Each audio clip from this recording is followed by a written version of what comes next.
안녕하세요. 연애의 자격 가람쌤이에요. 헤어졌지만 다른 사람은 안 되겠고 정말로 그 사람과 다시 만나고 싶을 때 상대방을 어떻게 흔들 수 있는지 이 질문을 많이 주시잖아요. 집착하는 게 아니라 상대방을 흔들 수 있는 행동 어떤 게 있을까요? 일단 상대방을 흔들려면 이 세 가지 행동은 절대로 하면 안 돼요. 이게 뭐냐면 첫 번째, 선물하기. 이런 경우가 있었어요. 내 남자분께서 상대방한테 줄 선물을 준비하셨다는 거예요. 그리고 이거를 당장 찾아가서 주시겠다는데 제가 뜯어 말렸거든요. 어떤 선물인데 그래요? 에르메스 가방이에요. 그런데 사실 상대방은 그런 비싼 명품이 아니라 그저 조그만한 손편지를 바랬던 거였는데요. 그래서 제가 다시 질문했죠. 상대방이 진짜로 그 명품 가방을 원하는 게 맞냐? 나중에 이 내담자분께서 제외를 하셨는데 그때 제가 막아줘서 고맙다고 말씀하시더라고요. 물론 경우에 따라서는 상대방이 원하는 물질적인 게 있을 수도 있고 주지 않아서 헤어지는 경우도 있죠. 하지만 우리가 만나고 있을 때도 내가 그닥 좋아하지도 않고 바라지도 않은 선물 받으면 어때요? 피디님? 완전 별로죠. 그쵸?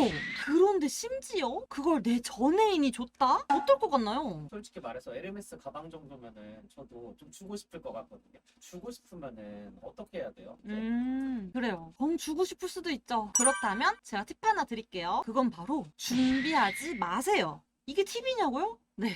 맞습니다. 아니 상대방이 뭘 좋아하는지도 정확히 모르잖아요. 상대방은 무슨 선물을 받았을 때 그게 아무리 전 애인이 준 거라고 해도 부담을 갖지 않고 마음 편하게 받을지 알고 계시나요? 그러니까 선물 공세로 상대방의 마음을 되돌리려고 하면 안 된다는 거예요. 에르메스는 갖다 버릴게요. 그리고 두 번째, 찾아가서 진심 전달하기. 바람쌤, 마음의 울림이 좀 있잖아요. 흔들 수 있지 않을까요? 정말 그렇게 생각하세요? 이건 전달이라고는 했지만은 사실 일방적인 부담 주기에 가까워요. 상대방은 나의 진심을 바라고 있나요? 아니면 내가 찾아오길 바라고 있나요? 아니죠.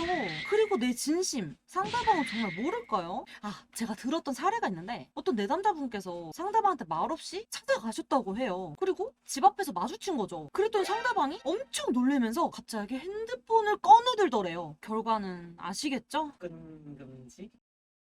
왜 우리가 드라마 보면 찾아가서 기다리고 진심을 전하고 다시 사이가 좋아지고 뭐 이런 거 많이 보셨잖아요? 하지만 현실은 드라마가 아닙니다. 전남친 전여친이 갑자기 찾아오는 거 입장 바꿔서 생각해보시면 좋을 것 같아요. 이런 행동으로는 누군가를 흔들 수 없습니다. 만약 상대방이 좀 날 달래줬으면 좋겠다, 나 좀 잡아줬으면 좋겠다 이럴 경우에 당연히 그렇게 해야죠. 하지만 여러분의 상대방은 잡아주길 바라는 게 맞나요? 우린 헤어졌잖아요. 헤어진 다음에는 남남이에요. 요걸 절대 잊지 않으셨으면 해요. 마지막으로 세 번째, 자책하는 연락. 미안해, 내가 잘못했어, 다시는 안 그럴게. 이 3종 세트 모든 연사쌤들이 뽑은 가장 최악의 3종 세트입니다. 내가 보내려고 한 연락에 이 세 가지 멘트 중에서 하나라도 있다면 그냥 삭제하셔야 돼요. 혹시 이미 보내셨다면 고정 댓글 링크로 상황 알려주시고요. 어떻게 해야 될지 같이 의논해 드릴게요. 진짜 팩트만 한번 말씀드릴게요. 우리가 왜 헤어졌어요? 나랑 만나는 게 그다지 행복하지 않으니까. 내가 믿음을 주지 않아서잖아요? 그런데 여기서 날 믿어달라고 때를 쓰면 어떻게 될까요? 상대방 입장에서 날 믿고 싶은 생각이 들까요? 그래서 상대방을 흔들기 위해서 가장 필요한 건 상대가 바란 모습, 나의 다른 모습이 있다는 걸 알려주는 거죠.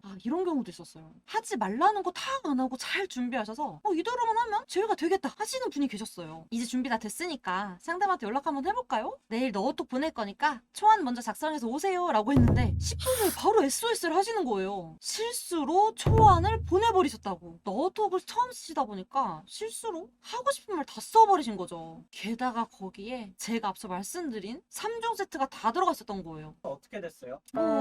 망한 거죠.